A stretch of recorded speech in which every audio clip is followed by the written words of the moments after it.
नमस्कार दोस्तों, आप सभी का बहुत बहुत स्वागत है आपके अपने YouTube चैनल एग्ज़ाम ट्रिकी में।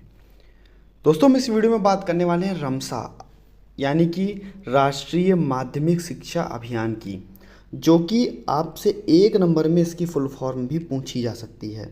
आपसे पूछ देगा कि RMSA की फुल फॉर्म क्या है, तो आप बताएंगे राष्ट्रीय माध्यमिक शिक्षा अभियान। और D Ed special education second year के जितने भी स्टूडेंट, चाहे वो इंटेलेक्चुअल डिसेबिलिटी के हों, चाहे वो हेयरिंग इम्पेयरमेंट के हों, चाहे वो विजुअल इम्पेयरमेंट के हों, सभी के लिए यह टॉपिक जो है बहुत ही इम्पॉर्टेंट है। इसीलिए अपने सभी मित्रों के पास में वीडियो को शेयर कर दीजिएगा। खास करके आईडी के जो स्टूडेंट्स हैं, इनके पेपर में अब पूछा गया टॉपिक है। और अगर वीडियो अच्छी लगे तो वीडियो को लाइक कर दीजिएगा। चैनल पर नए थे, चैनल को सब्सक्राइब करने के बाद में बेल आइकन को प्रेस कर लीजिएगा। चलिए देख लेते हैं राष्ट्रीय माध्यमिक शिक्षा अभियान। दोस्तों, इसके पहले आप लोगों ने कुछ पढ़ा होगा। मैं बात करना चाहूँगा सर्व शिक्षा अभियान की, यानी कि SSA की, सर्व शिक्षा अभियान। इसके बारे में आप सभी ने पढ़ा होगा और सभी बताएंगे कि यह कब आया। जैसे आपका राष्ट्रीय माध्यमिक शिक्षा अभियान 2009 में प्रारंभ किया गया, तो सर्व शिक्षा अभियान कब प्रारंभ किया गया, ज़रूर बताइएगा। कमेंट सेक्शन में जाइए और ज़रूर बताइए जा करके। साथ ही साथ सर्व शिक्षा अभियान में मैं बताना चाहूँगा कि 1 से 5 तक कक्षा की बात की गई, और राष्ट्रीय माध्यमिक शिक्षा अभियान में 6 से 8 तक की क्लास, और उसके बाद बच्चों को 12th तक की पढ़ाने की बात की गई। साथ ही साथ शिक्षा कैसी होनी चाहिए, शिक्षा होनी चाहिए गुणवत्तापरक शिक्षा। शिक्षा कैसी होनी चाहिए, गुणवत्तापरक शिक्षा होनी चाहिए, गुणवत्ता पूर्ण शिक्षा होनी चाहिए। तो राष्ट्रीय माध्यमिक शिक्षा अभियान माध्यमिक शिक्षा के विकास के लिए शिक्षा मंत्रालय, भारत सरकार का एक केंद्र प्रायोजित योजना है, जो सन 2009 में प्रारंभ की गई। आप लोगों को बताना है कि SSA कब प्रारंभ किया गया। आप लोग जरूर जाइएगा और कमेंट सेक्शन में बताइएगा। राष्ट्रीय माध्यमिक शिक्षा अभियान आपका सन 2009 में प्रारंभ किया गया, और इसमें 6 से 8 तक के बच्चों की बात की गई, और उसको बढ़ाते हुए कक्षा 12 तक के बच्चों को पढ़ाने की बात की गई। बच्चों को शिक्षा कैसी, गुणवत्तापरक शिक्षा देने की बात की गई। इसका लक्ष्य सभी माध्यमिक स्कूलों को निर्धारित मानकों के अनुरूप बनाते हुए, चाहे वो महिला हो पुरुष हो, उनमें भेदभाव नहीं होगा। सामाजिक और आर्थिक, यानी कि भी किसी भी प्रकार का बच्चा, चाहे वो अच्छे घर का हो, चाहे वो उसकी आर्थिक स्थिति खराब हो, चाहे वो समाज में रह रहा हो या निःशक्त हो, यानी कि बच्चे की, दिव्यांग बच्चे की भी यहाँ पर बात की गई। अगर दिव्यांग बच्चा भी है तो उसको भी पढ़ाने की बात की गई। इन सभी चीज़ों को, ये सभी भेदभाव यहाँ पर नहीं रहने चाहिए। और 2017 तक सभी माध्यमिक स्तर की शिक्षा की व्यापक सुलभता की व्याख्या करते हुए माध्यमिक शिक्षा की गुणवत्ता में सुधार करना भी था।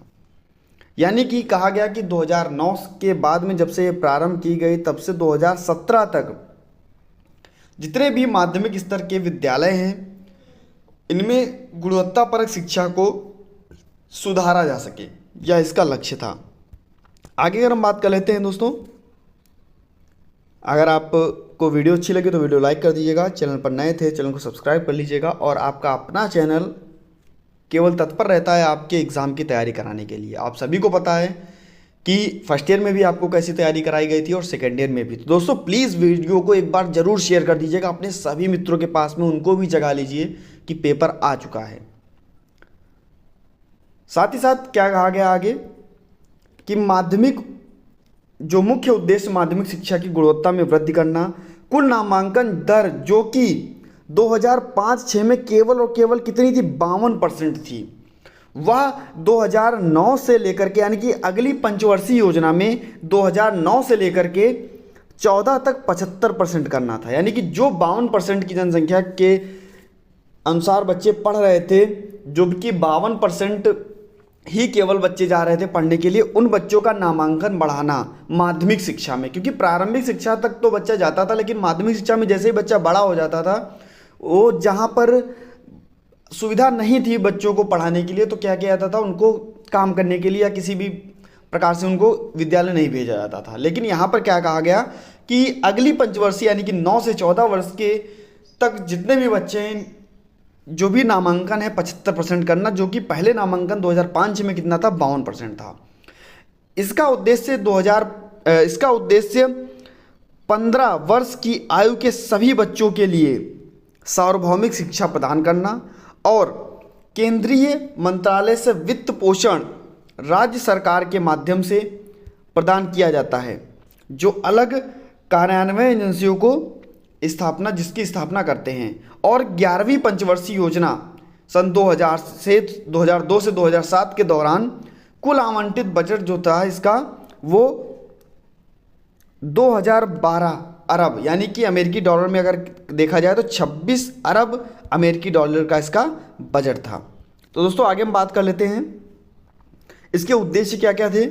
इसके उद्देश्य, सबसे पहला उद्देश्य क्या था कि 14 वर्ष से 18 वर्ष आयु के सभी युवकों की अच्छी गुणवत्ता की शिक्षा को सुलभ तरीके से उपलब्ध कराना। 14 से 18 वर्ष के जितने भी इस आयु के जितने भी युवा हैं, इनकी गुणवत्तापरक शिक्षा देना और उन्हें सुलभ तरीके से शिक्षा को उपलब्ध कराना। साथ ही साथ विद्यालय, जो भी माध्यमिक स्तर का विद्यालय होगा वह 5 किलोमीटर की दूरी पर, तथा उच्चतर माध्यमिक जो भी विद्यालय होगा वो 7 से 10 किलोमीटर की दूरी के अंदर होना चाहिए। अब अगर हम प्राथमिक विद्यालय की बात कर लें तो दोस्तों आप लोगों को प्राथमिक विद्यालय के बारे में बताएंगे कि प्राथमिक विद्यालय जो है वो कितने किलोमीटर की दूरी पर होना चाहिए। SSA में प्राथमिक विद्यालय के बारे में बताया गया और बताया गया कि कितने किलोमीटर की दूरी पे होना चाहिए। आप लोग तुरंत कमेंट सेक्शन में जाइए जिसको भी पता है, क्योंकि आप लोगों का ये रिवीजन चल रहा है, आप लोग इसको पहले पढ़ चुके हैं। साथ ही साथ क्या कहा गया, 2017 तक सभी विद्यालयों को स्कूल, जो भी बच्चे हैं उनको स्कूल में बनाए रखना। पहले जो नामांकन 52% था उसको 2017 तक कितना, अगली पंचवर्षीय योजना में यानी कि 2014 तक कितना 75% करना और इस 75% बच्चे को 2017 तक स्कूल में बनाए रखना। साथ ही साथ समाज के आर्थिक रूप से कमजोर व्यक्तियों के विशेष संदर्भ में शैक्षिक रूप से पिछड़े वर्ग एवं शैक्षिक रूप से पिछड़े अल्पसंख्यकों को माध्यमिक शिक्षा और सुगमता पूर्वक ढंग से इनको उपलब्ध कराना। यानी कि जो भी पिछड़े बच्चे हैं, बच्चे अल्पसंख्यक हैं, अगर बच्चे दिव्यांग हैं तो उनको क्या माध्यमिक शिक्षा जो है वो सुगमता पूर्वक उपलब्ध कराना। साथ ही साथ क्या कहा गया, यह सुनिश्चित करना कि माध्यमिक शिक्षा ले रहे सभी छात्रों को अच्छी गुणवत्तापरक शिक्षा मिले। जो भी माध्यमिक शिक्षा ले रहे हैं बच्चे, उनको कैसी गुणवत्तापरक शिक्षा मिले जिससे कि वो अपने आगे भावी जीवन तक बढ़ सकें। आगे देख लेते हैं, सभी निःशक्त बच्चों को, जो भी दिव्यांग बच्चे हैं, इनको 8 वर्षों की प्रारंभिक स्कूलों की पढ़ाई पूरी करने के पश्चात 4 वर्षों की माध्यमिक स्कूल की पढ़ाई, जो कि समावेशी शिक्षा के माध्यम से, यानी कि वहाँ पर जो भी बच्चे होंगे वो सामान्य बच्चे भी होंगे और दिव्यांग बच्चे भी होंगे, और सहायक माहौल के अनुसार इनको समर्थ बनाना। वहाँ पर कौन कौन सी चीज़ें होनी चाहिए, कौन कौन सी सुविधाएं होनी चाहिए, तो गुणवत्तापरक शिक्षा होनी चाहिए, अतिरिक्त कक्ष होने चाहिए, प्रयोगशालाएँ होनी चाहिए, पुस्तकालय होने चाहिए, कक्षा एवं शिल्प कक्षाएँ होनी चाहिए, प्रसाधन होने चाहिए, प्रसाधन जो भी संसाधन होने चाहिए वो होने चाहिए। साथ ही साथ पेयजल की व्यवस्था होनी चाहिए, और जो प्रसाधन होना चाहिए वो दिव्यांग बच्चों के ही हिसाब से होना चाहिए।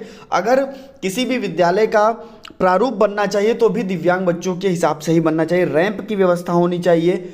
बच्चा अगर दिव्यांग है तो वहाँ पर दोस्तों दृष्टिबाधित है तो वहाँ पर क्या ब्रेल लिपि का यूज़ होना चाहिए, साइन लैंग्वेज का यूज होना चाहिए, इन सभी चीज़ों का यूज होना चाहिए। और नवीन फर्नीचर जो कि दिव्यांग बच्चों के अनुसार हों, इन सभी चीज़ों का उपयोग होना चाहिए। तो ये दोस्तों रमसा में कहा गया, और आप सभी को आशा है सभी को वीडियो अच्छी लगी होगी, इसलिए वीडियो को लाइक कर दीजिएगा। मिलता हूं दोस्तों नेक्स्ट वीडियो में नए टॉपिक के साथ में। बने रहिएगा आपके अपने चैनल एग्जाम ट्रिकी पर, और चैनल को सब्सक्राइब कर लीजिएगा।